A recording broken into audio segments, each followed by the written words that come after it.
Buenas tardes, bienvenidos, bienvenidas. Reaparece en la pantalla de TV Ciudad MBD Noticias, edición central. Natalia Nogués, ¿cómo te va? ¿Cómo estás, Martín? ¿Todo bien? Todo bien. Muchísima información, como todos los días, para compartir con ustedes. Y podemos empezar por el tema del día. Exactamente.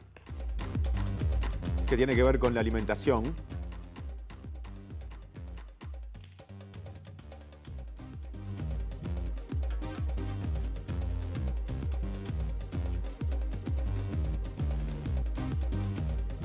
Tiene que ver con la alimentación porque el Parlamento discute el proyecto de ley para exonerar el IVA mínimo al asado de tira de 10 a 13 costillas, y esto es justamente por un plazo de 30 días. La iniciativa establece un precio de venta al público máximo de 230 pesos por kilo. La iniciativa ya fue aprobada por unanimidad en el Senado.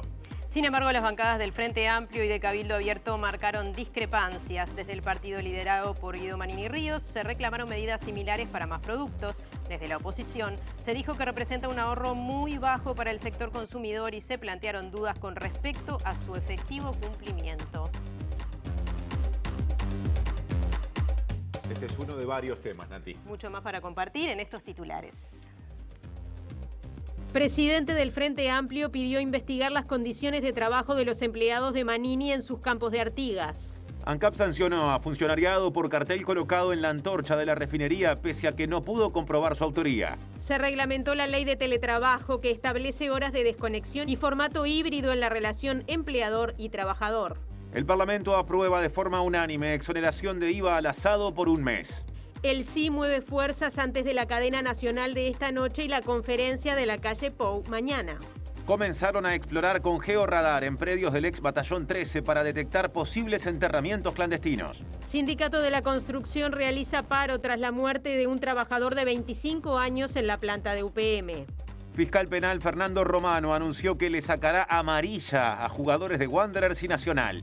Intendenta de Montevideo afirmó que la LUC retira al Estado en áreas sensibles como educación y seguridad. TV Ciudad será el único canal de televisión que realizará proyección de escrutinio el próximo domingo en la jornada de referéndum. Ucrania denunció hoy que las ciudades de Cherson y Mariupol, en el sur del país, están al borde de la catástrofe alimentaria.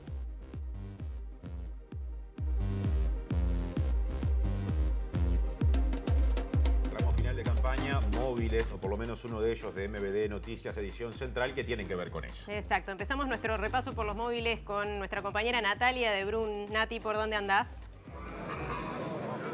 ¿Qué tal? ¿Cómo están? Me encuentro en pleno 18 de julio, esquina Eduardo Acevedo, donde lo que ustedes están viendo a mis espaldas es todo lo que está ya listo para comenzar este banderazo con el cierre de campaña que bien decía Martín, que culmina con la cadena nacional justamente de la campaña del sí. Los cierres de campaña comenzaron en el día de ayer, pero hoy es Montevideo, Colonia y Rivera. En este caso puntual de Montevideo va a ser toda una recorrida, un banderazo que se va a hacer con una bandera rosada que mide 100 metros y está a mis espaldas, hasta el obelisco, lugar donde se va a proyectar la cadena nacional.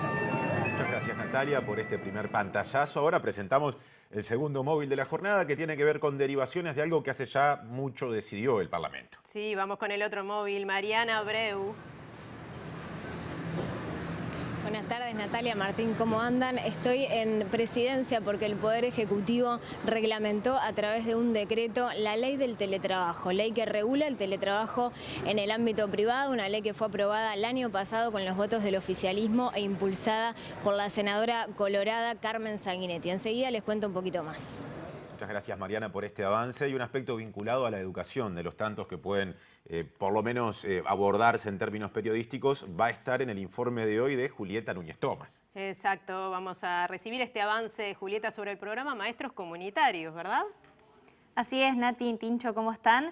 Como adelantaban recién, en este momento se están dando negociaciones en estos días. En realidad hubo una ayer y va a haber una próxima este viernes sobre el perfil de los maestros comunitarios, del programa de maestros comunitarios, que recibió algunos cambios por parte de la Dirección General de Educación Inicial y Primaria y que tiene fuertes críticas de parte de la Federación Uruguaya de Magisterio, que señalan que está habiendo un desmantelamiento de este programa. Así que si les parece, en unos minutos nomás desarrollamos este tema. Queda entonces pronto ese adelanto, queda el adelanto hecho y ahora nos metemos en otras cuestiones. Exacto. Que han ocurrido. Vamos a ver qué se dijo hoy. Perdóneme, Miguel, pero ahí debatió. Y sí. Hay una medición de la Facultad de Ciencia de la Comunicación que dicen 2 minutos al no, cada uno al sí. ¿Qué tienen para responder ustedes? Porque capaz que tienen algo. Sí, yo como creo que no son ustedes los que deciden. Lo que veíamos, Natalia, fue durante una actividad de ADM, la Asociación de Dirigentes de Marketing. Fernando Pereira ahí tenía un intercambio con el periodista Miguel Nogueira. Y bueno, Pereira ha dicho muchas cosas. Exacto, en una actividad donde también estuvo la intendenta de Montevideo, Carolina Cose, y el intendente de Canelones, Yamandu Orsi. Efectivamente. Bueno, empezamos por la agenda del Frente Amplio. Exacto.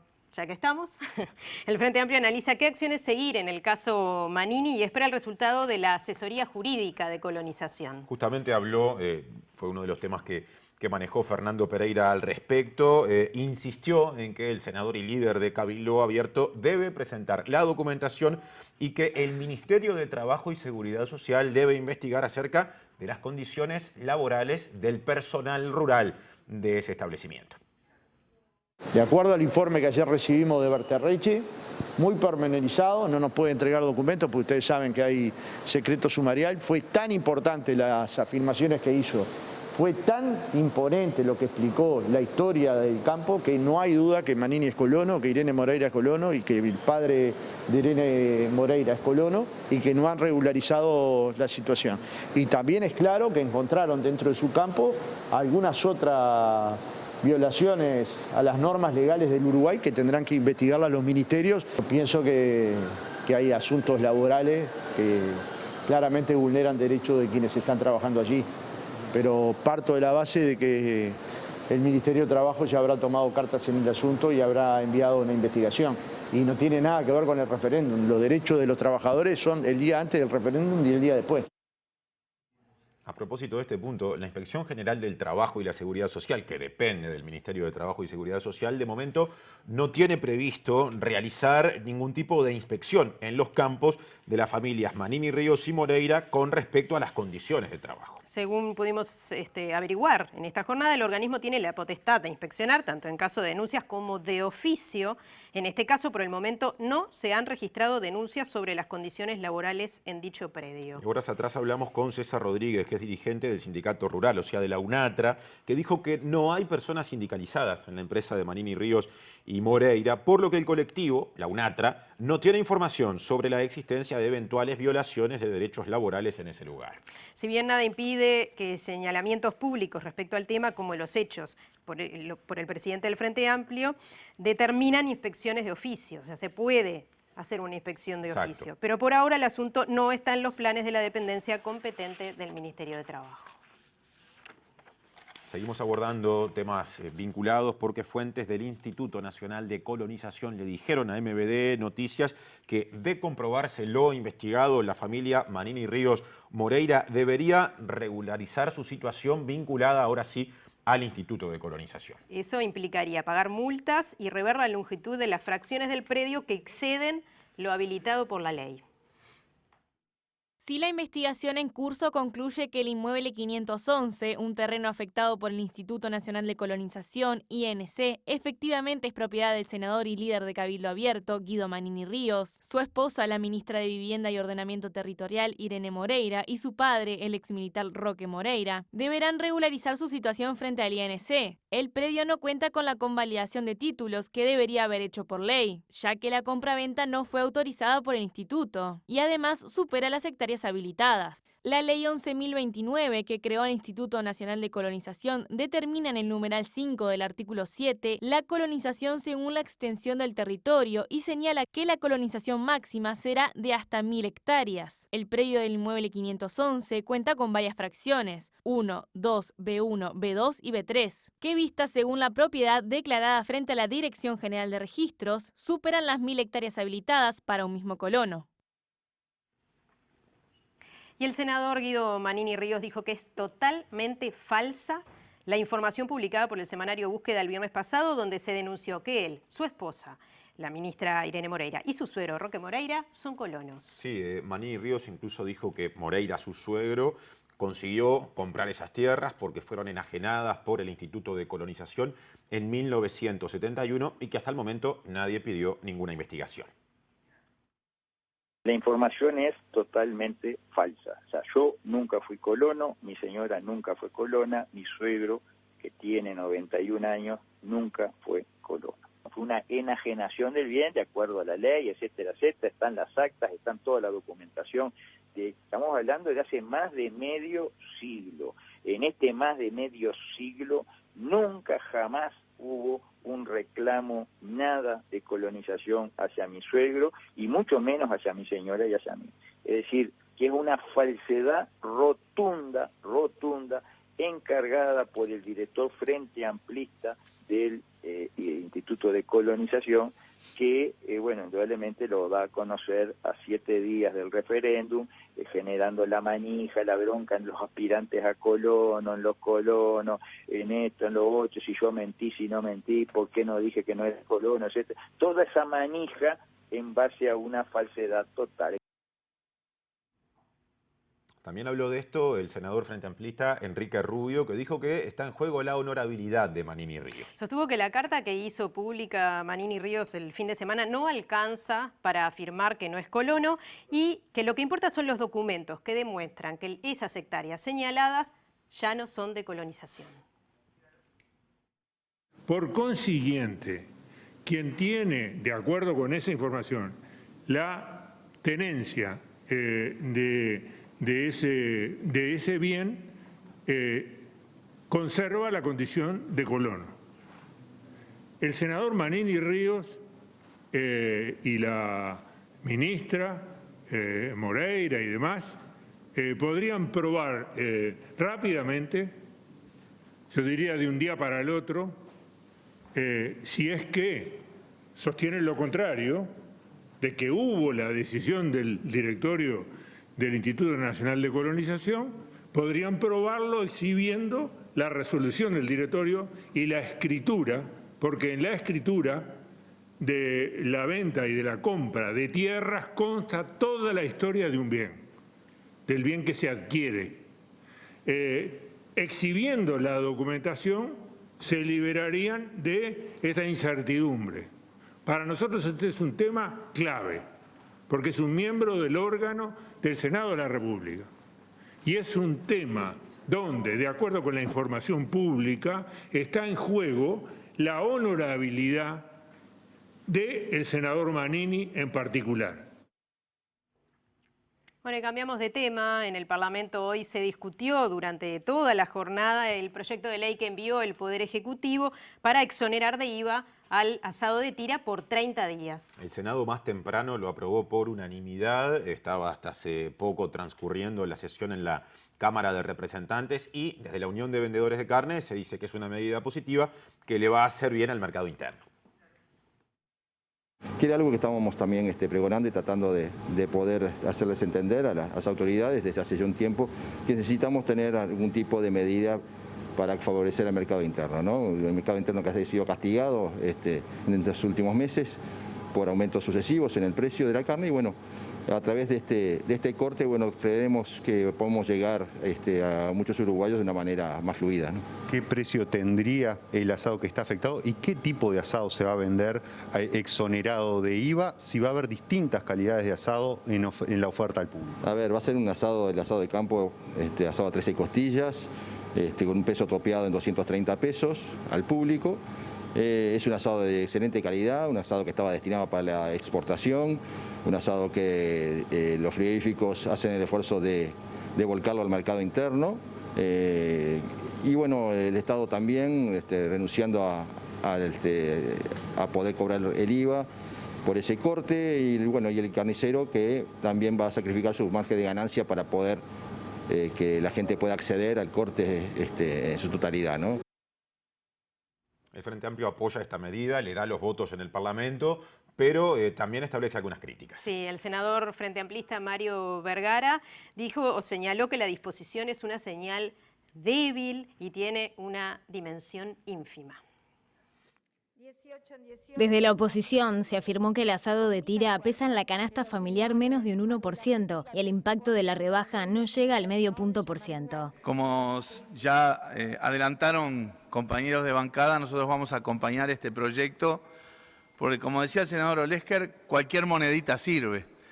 también nos da la impresión de que esto no llega ni a monedita, porque es de una dimensión ínfima, ¿no?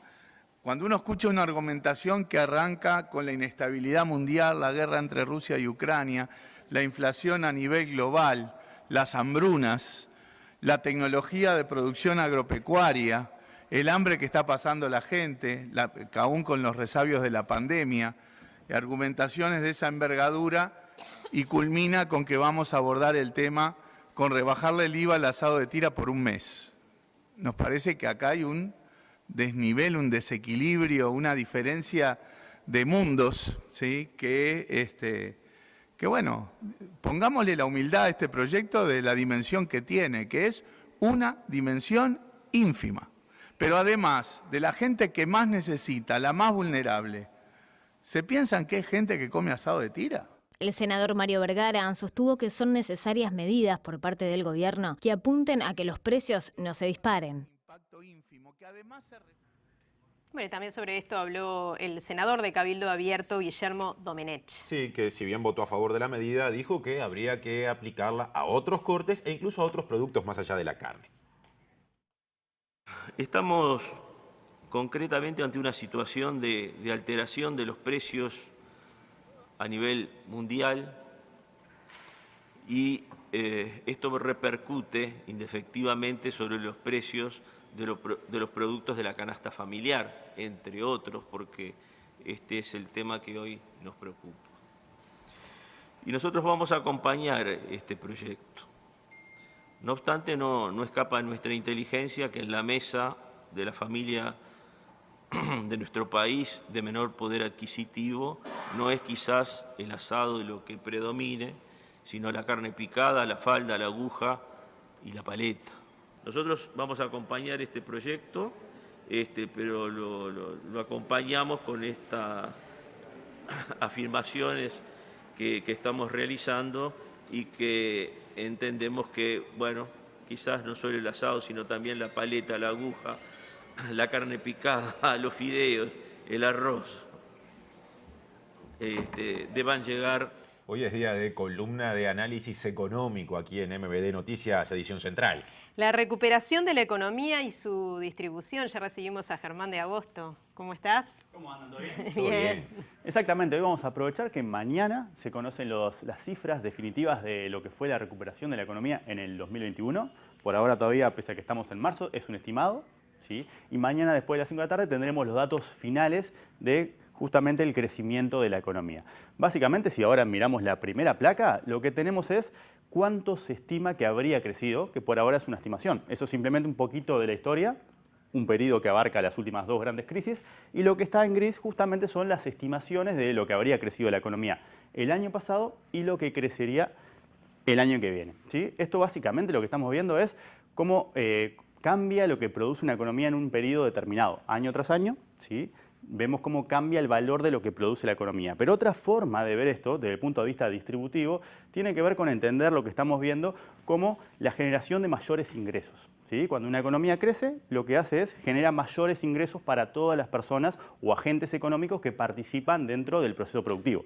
Típicamente lo que estamos viendo en el 2021 fue que la economía se recuperó en el entorno de 4,5% y eso lo podemos aproximarnos, básicamente siguiendo la analogía gastronómica, como, bueno, la torta crece. Ese es como un componente que tenemos. Pero si nosotros atendemos las cuestiones distributivas de la situación, podemos pensar, bueno, si la torta crece, ¿cómo se distribuyen las mayores porciones que surgen de ese mayor crecimiento entre, de vuelta, los distintos agentes que participan de ese proceso de producción? Y eso es lo que nos permite a nosotros analizar cómo ese crecimiento de 4,5% que generó más ingresos, ¿sí?, se termina traduciendo en una mayor participación de los agentes.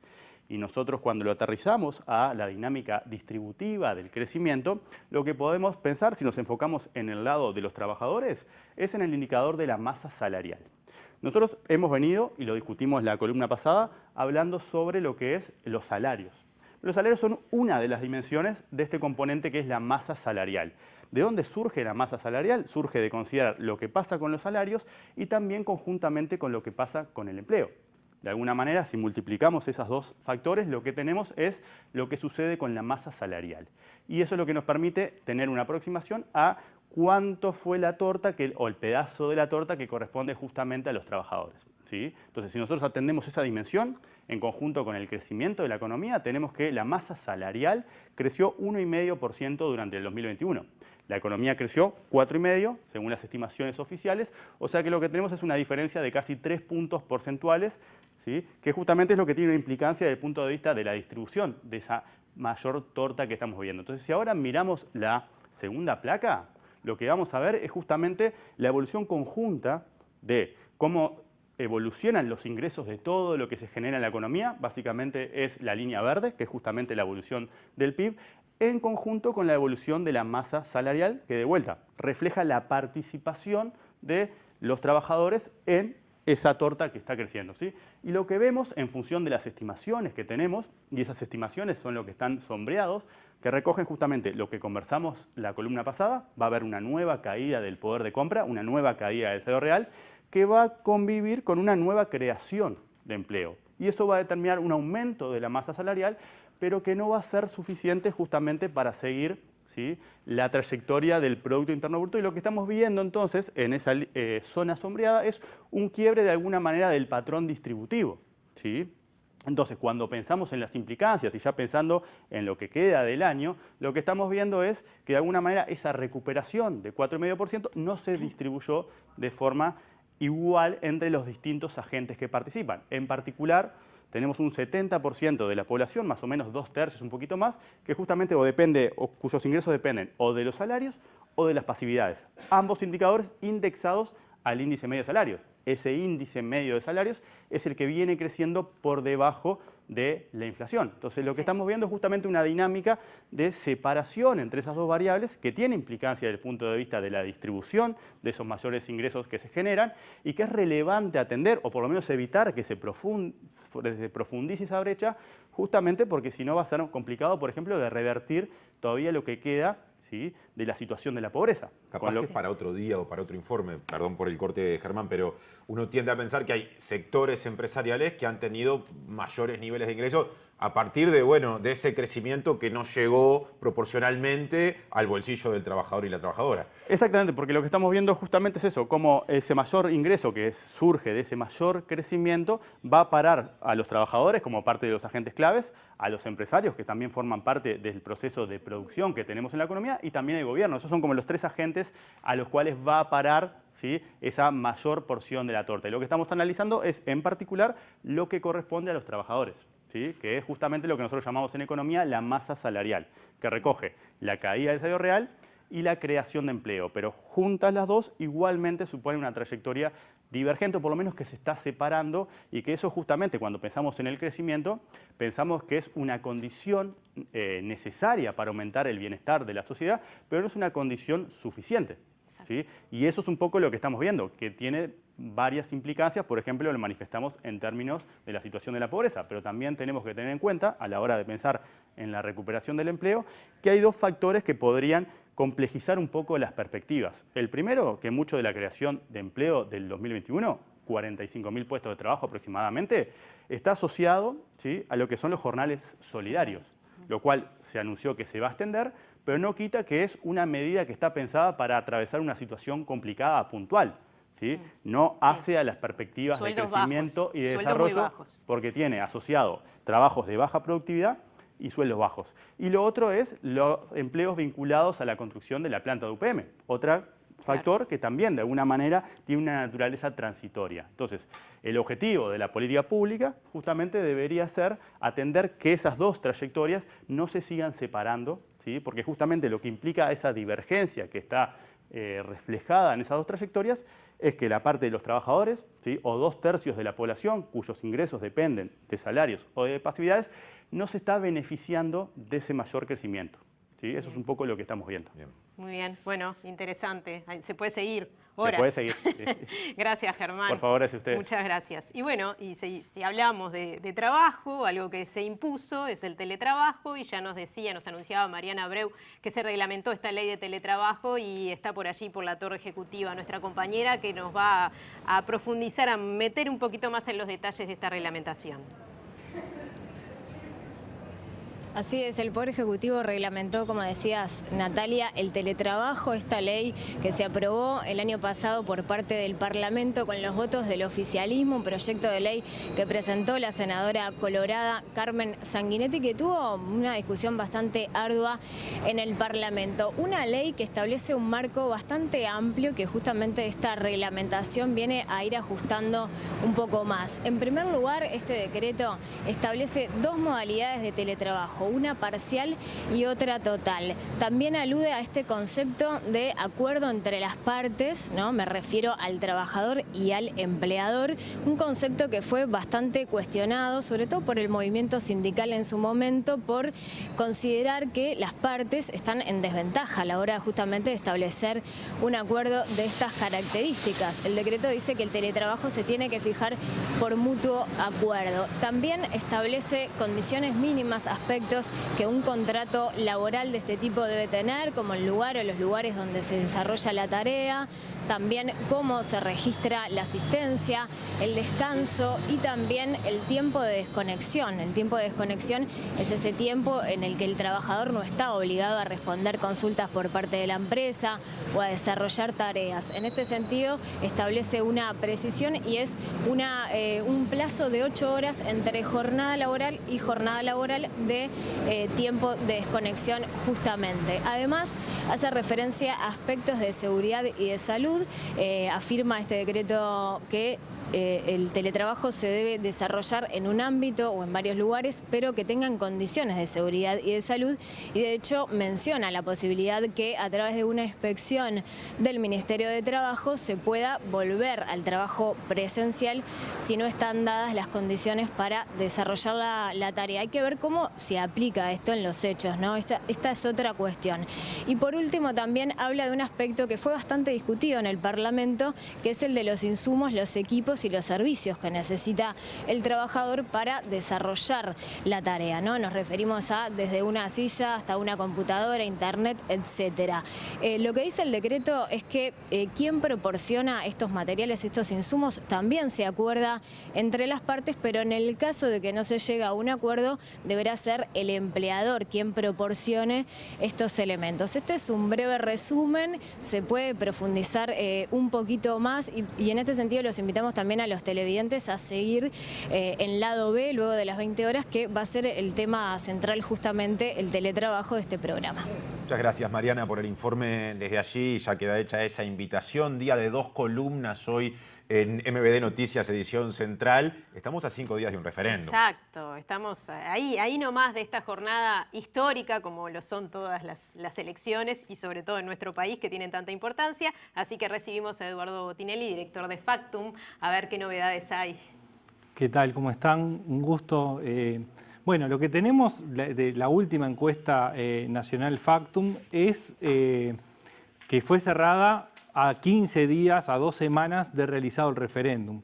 Lo que tenemos es que un panorama donde el voto seguro para el sí se ubica en el 36%, el voto seguro por el no se ubica en el 41% y queda una masa de 19% de votos dudosos o de indecisos. Obviamente después está el voto en blanco, que son 2%, y el voto anulado, que son otros 2%. Pero cuando nosotros profundizamos un poco en la intención de voto de las personas, lo que vemos es que ese 36% que se inclinaba seguro por el sí, se le suma un 6% de personas que se vuelcan en forma probable por el sí, con lo cual el sí pasa de un 36 firme a un 42 entre firme y dudoso. Y en el caso del no, que tiene 41% de voto firme, cuando se suma el voto probable o dudoso, pasa al 48%. Es decir, la distancia entre el sí y el no es unos 6 puntos porcentuales, a lo que hay que agregar, para el caso del mantenimiento de la ley y que se suman hacia el no, un 3% de votos en blanco. Y finalmente quedan un 5% de indecisos puros, es decir, el conjunto de personas que no decide ni siquiera en forma dudosa por alguna de las dos opciones. Ese es un poco el resumen numérico del panorama. Eduardo, en ese caso, si fueran hoy las elecciones, ese 5% no alcanzaría al sí para llegar a la mitad más uno de los votos y lograr derogar esos 135 artículos. ¿Qué puede cambiar en estas 2 semanas? ¿Todo este clima puede llegar a modificar de una manera tan grande, digamos, el resultado? Bueno, primero, tenemos que considerar siempre que las encuestas tienen un margen de error. Por lo tanto, estos números claramente están afectados, digamos, en su fiabilidad, en la confiabilidad que tienen en el margen de error estadístico que tiene cualquier encuesta. Entonces, suponiendo que esos son los números concretos y estables, efectivamente el 5% de indecisos si volcara todo, aún así al sí tampoco le alcanzaría para que se anulen los 135 artículos. ¿Qué tiene que suceder o qué debería suceder? Bueno, hay una masa importante de lo que llamamos el voto dudoso. Ese voto dudoso es que hoy se inclina hacia una de las opciones, pero no lo hace en forma firme, es decir, no dice yo voy a votar. Dice, bueno, si fueran hoy las elecciones o estoy pensando en inclinarme por el sí o inclinarme por el no. Entonces, ese es un voto blando, digamos, es pasible de traspasar de un lado para el otro. Así como ha sucedido a lo largo de las mediciones, que hay una estabilidad importante, pero pequeñas variaciones. Bueno, las 2 últimas semanas son las más intensas de campaña electoral, son las más intensas de trabajo en el territorio físico y son las más intensas en el territorio digital, digamos, no todo el trabajo en redes sociales. Entonces, eso va a tener una incidencia y de hecho para eso se hace, para cambiar justamente o consolidar los electorados. Entonces, lo que necesita el sí para poder alcanzar más que la suma del no más en blanco, es decir, más de la mitad de los votos, es no solamente captar los indecisos, sino también robar algún punto, digamos, de esos votos no seguros, de los votos dudosos que hoy está recogiendo el no. Bien, un par de consultas finales que precisamos se respondan con la mayor síntesis. Sé que es difícil. Natalia, sé que tiene una. Yo hago primero otra. ¿Está bien comparar el escenario actual, como se ha hecho en algún análisis, con el del último balotaje? ¿O en realidad es una comparación no del todo adecuada en función de que son cosas distintas y ha pasado el tiempo? Bueno, rápidamente, los escenarios, para tener un análisis hay que tener algunas referencias, ¿no? Y uno elige qué referencias toma. Podemos tomar octubre, podemos tomar noviembre o podemos pensar que no tienen nada que ver. ¿Cuál es el punto? Que las últimas encuestas lo que van mostrando es un alineamiento cada vez más fuerte del voto por partidos a las opciones que se dan en el referéndum. Por lo tanto, creo que hay que tomar en consideración cuál es el resultado del sí y del no, por un lado, y el voto en blanco, sumándolo ahí en el análisis.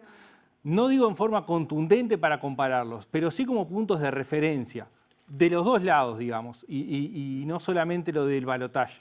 Tomar lo que pasó en octubre, comparar con el apoyo que tiene el sí, tomar lo que pasó en noviembre y tomarlo de referencia, simplemente como elementos analíticos, pero sí creo que es válido para analizar justamente cuáles son las variaciones, en la medida que está muy asociadas las posturas a lo que fue el voto y a las posturas actuales de intención de voto. Eduardo, también breve, pero se ha hablado mucho en estos días de un porcentaje importante de personas que está muy desinformada, que quizás forme parte algunos de los indecisos o no, pero que ni siquiera saben que son obligatorias estas elecciones. La gran mayoría de la población declara no saber de la ley, no haberse informado de la ley. Los indecisos y quienes creen que el voto es voluntario coinciden con los más desinformados, que son las clases sociales más bajas, menor interés en la política, menor educación y menor edad.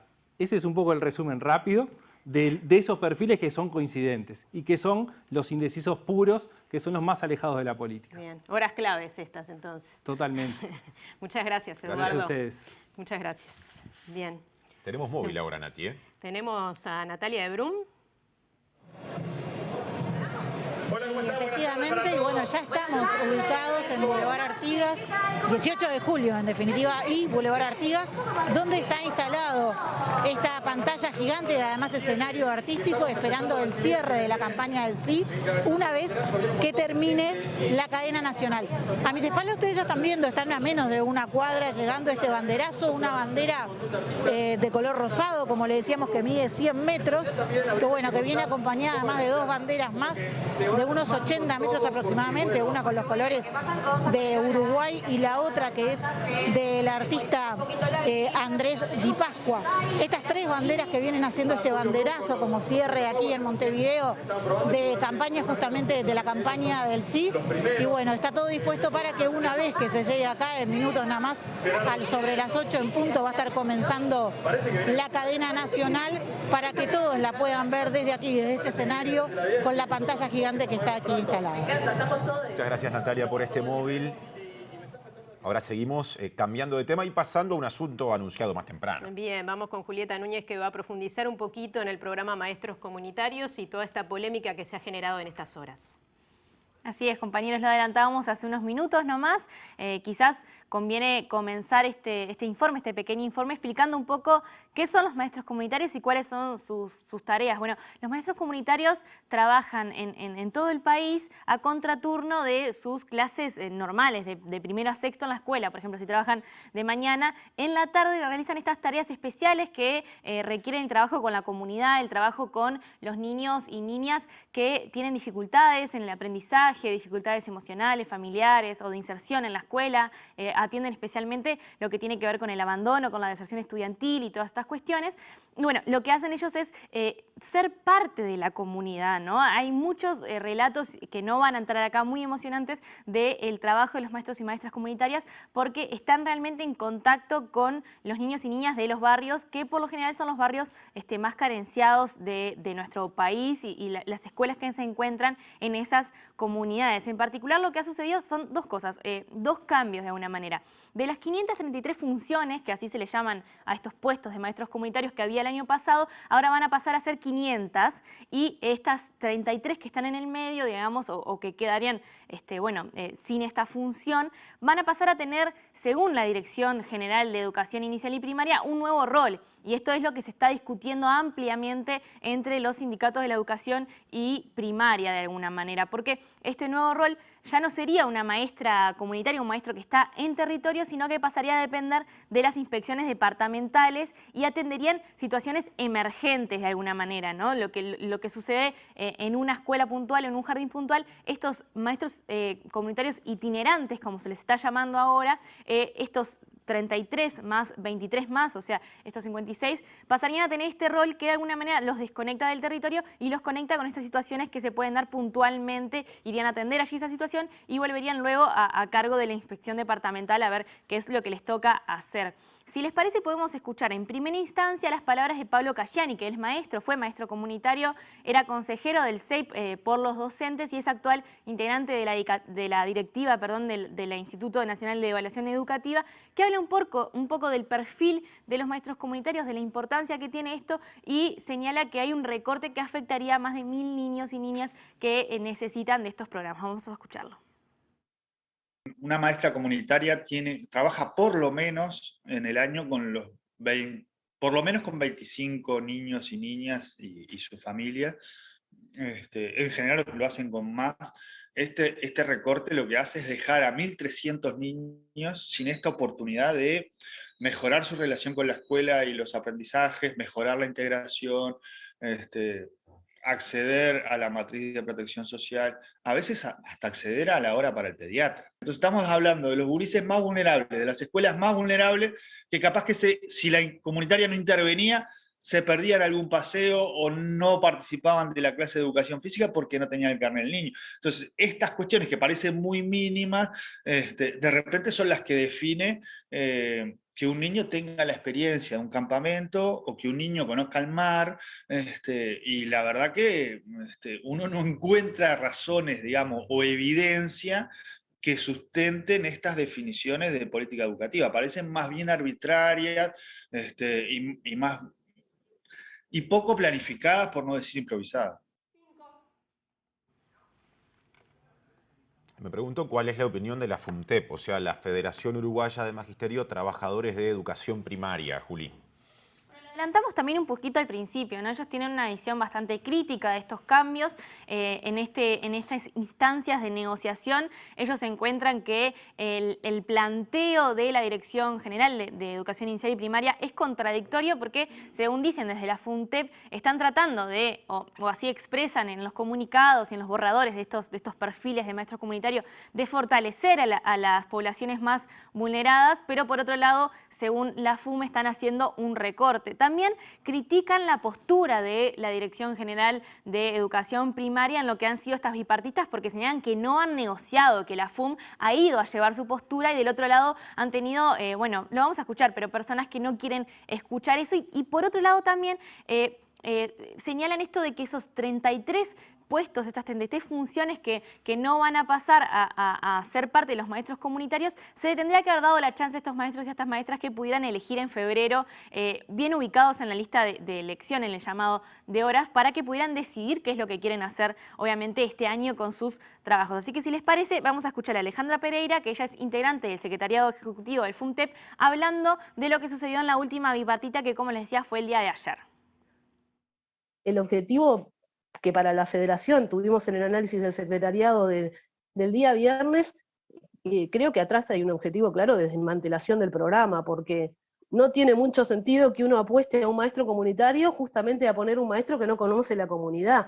El vínculo con la familia se crea por el conocimiento del territorio, del barrio, de las otras organizaciones sociales que pueden aportar a las escuelas. Entonces, es como descolgado entender cuál es el fundamento de política educativa que marca este cambio de un recorte que lo sufren directamente los niños y niñas más vulnerables, pero que a su vez en el propio borrador del documento habla de que es para fortalecer la vulnerabilidad, los lugares con mayor vulnerabilidad.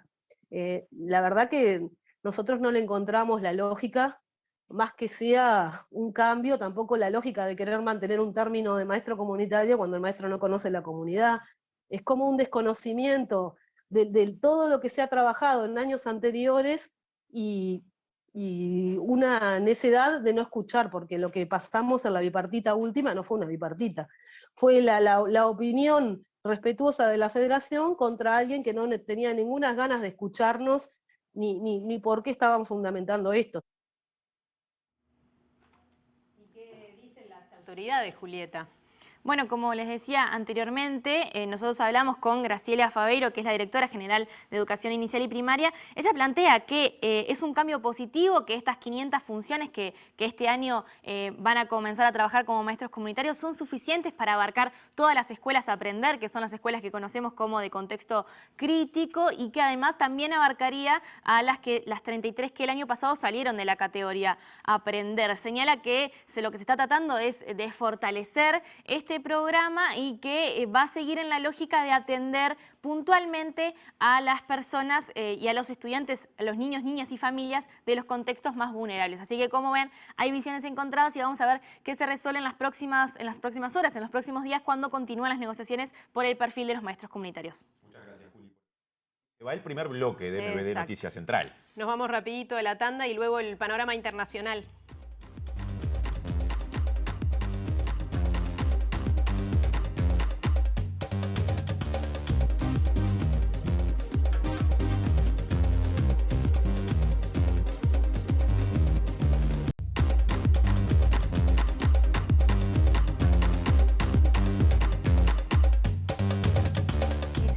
Noticias locales e internacionales en MBD Noticias. Así es, porque la intendenta de Montevideo, Carolina Cose, y su par de canelones, Yamandu Orsi, del Frente Amplio, en los dos casos criticaron los 135 artículos de la Ley de Urgente Consideración que se van a someter a referéndum. Cose dijo que con estos artículos se retira del Estado en aspectos fundamentales como la educación y la seguridad. Se retira la educación, se retira el Instituto de Colonización, se retira en el control del narcotráfico. Seguridad, el control del narcotráfico. Cuando yo, con el verso de la libertad, porque la libertad es una palabra hermosa, pero hay que tener mucho cuidado al usarla. Cuando hablan de libertad financiera, están hablando de que se pueden transferir sin justificar o o transacciones en efectivo de $100.000. Por su parte, el intendente de Canelones cuestionó trabajar en seguridad solo en base a cifras. A mí me tiene cansado ya decir, subieron 24,2, pero el mes pasado estaban 25,1. No. El delito sigue. Y no es culpa de quien gobierna ni de quien gobernó. La primera constatación es, de los artículos referidos a la seguridad, muchos quedan. No se pretende sacar todo lo referido a la seguridad. Lo que me parece que ocurre es que se está abordando el tema de la seguridad con soluciones que no van a ser tales. No es metiendo más presos que esto lo resolvé. No es cierto que acá a la policía no se la cuida. Ellos ahora vienen a cuidar la policía a partir de esta ley. No, esto es incluso el gobierno, los partidarios del no, se centran básicamente en una ley de tantos artículos solo en el tema de la seguridad, porque sigue rindiendo. Bueno, hay un tema importante, Martín. Hoy se realiza la primera donación de sangre en el Hospital de Clínicas. Creo que todavía se puede ir hasta ahí. Es muy importante este tema y la donación de sangre. Para donar, tener en cuenta, tener entre 18 y 65 años de edad, pesar menos de 50 kilos y llevar, a la hora de donar, la cédula vigente. Además, las personas antes de donar deben dormir por lo menos 6 horas y deben haber por lo menos ingerido el desayuno. Esto es importante porque a veces lo de en ayunas se confunde y en este caso no se pide eso, más bien al revés. Hay 2 vías para inscribirse, atención, agendas.hc.edu.uy y también está el teléfono o el número 099-170-264. En Uruguay, entre 35.000 y 40 uruguayos todos los años requieren sangre de una u otra forma. Eso conlleva a que se necesiten aproximadamente unas 100.000 bolsas en el país, cosa que ya tenemos, pero que queremos cambiar la plataforma del tipo de donante, que el donante sea voluntario y reiterado. Es así que hace unos años diseñamos, y hoy lidera la profesora adjunta Gabriela Rivas, las jornadas universitarias, que nos ha llevado a hacer jornadas extramuros y en el Hospital de Clínicas para la autosuficiencia del hospital universitario y para volcar al sistema más de 6.000 bolsas a lo largo del año, que es el proyecto de este año. Aquellos que hayan quedado por fuera de la jornada del día de hoy, tenemos nuestra agenda diaria que serán bienvenidos y recibidos. ¿Cuál es la forma de contactar? Bueno, tenemos un teléfono que es el 099-170-264 y la agenda del Hospital de Clínicas en donde pueden elegir el horario de conveniencia de cada uno para concurrir a donar sangre.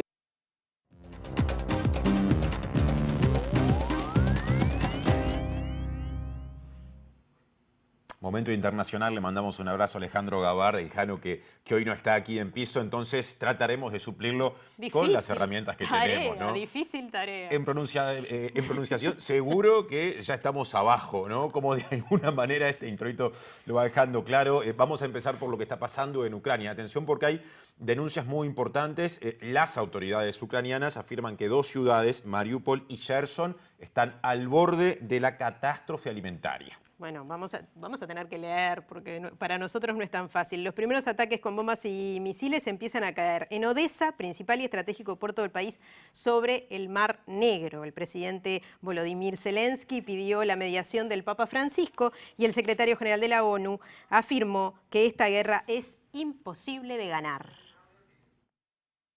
El Ministerio de Exteriores ucraniano alertó este martes que Cherson, ciudad que se encuentra en manos de los rusos desde principios de marzo, carece de comida y suministros médicos debido al asedio y se encuentra al borde de la catástrofe humanitaria.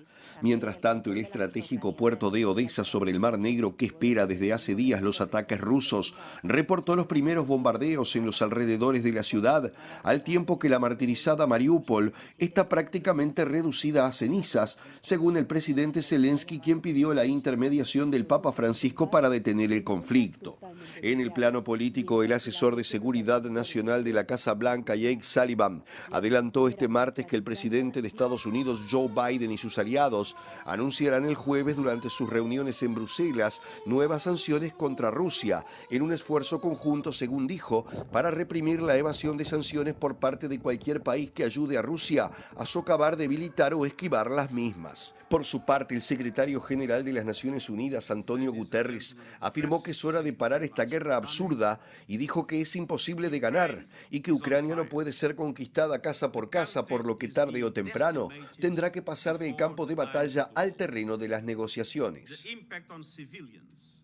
Bueno, y nos venimos más cerquita a la República Argentina. El presidente Alberto Fernández hizo este martes un llamamiento a favor de la unidad de la coalición oficialista del Frente de Todos. Porque hay lecturas políticas que hablan de una especie de división entre la gente del oficialismo que respaldó el acuerdo con el Fondo Monetario Internacional y quienes no, entre quienes predominarían las y los kirchneristas.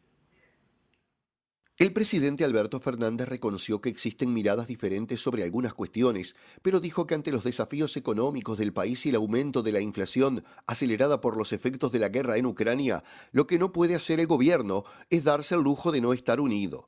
El mandatario ratificó su disposición a sentarse con todos los sectores del oficialismo, aclarando que nadie sobra, pero que el encargado de tomar las decisiones finales es él y que no existe la presidencia colegiada en referencia al kirchnerismo, aunque aclaró que esto no va en detrimento de nadie. El sector oficialista más contrario al nuevo acuerdo con el Fondo Monetario es precisamente el liderado por la expresidenta Cristina Fernández, quien se mostró muy crítica con las políticas de ajuste sugeridas por el organismo multilateral y lo que motivó la renuncia de Máximo Kirchner como jefe del grupo oficialista en la Cámara de Diputados, a través de una carta con fuertes críticas a las negociaciones del Ejecutivo con el Fondo. El Parlamento argentino aprobó el acuerdo el pasado jueves en una votación que evidenció las diferencias en el seno del oficialismo, un nuevo entendimiento con el organismo que permitirá refinanciar deudas por unos 45.000 millones de dólares e implicará aplicar políticas fiscales y monetarias con el objetivo de reducir los desequilibrios macroeconómicos del país. Y el FMI este viernes va a analizar justamente la situación de Argentina y esa posibilidad de acuerdo para el pago con el tiempo de 45.000 millones de dólares. Y anunció el aplazamiento de los pagos que debía ser el vecino país. El organismo se reunirá el próximo viernes para discutir la solicitud de Argentina de un acuerdo de deuda, dijo en un comunicado Gary Rice, portavoz del Fondo Monetario Internacional, y sostuvo que la intención del directorio ejecutivo es dar tiempo a contemplar los rápidos cambios en los acontecimientos mundiales, incluida la guerra en Ucrania. El Senado argentino votó el jueves un acuerdo sobre la deuda de 45.000 millones de dólares que el país mantiene con el Fondo Monetario Internacional, convirtiendo el acuerdo en ley y asegurando que Argentina, económicamente muy golpeada, pueda evitar otro caótico impago. El acuerdo aún debe ser aprobado por el directorio del fondo, pero Rice dijo que la aprobación legislativa es una señal importante de que el país está comprometido con políticas que fomentarán un crecimiento más sostenible e inclusivo y anunció que las obligaciones de pago que vencían el 21 y 22 de marzo quedan aplazadas hasta el 31 de este mes. El gobierno argentino confía en que el fondo dé el aval definitivo al acuerdo para refinanciar el millonario crédito concedido al país en 2018 durante el gobierno de Mauricio Macri, que en un principio se elevaba a unos 56.000 millones de dólares, pero de los que finalmente se desembolsaron poco más de 44.000.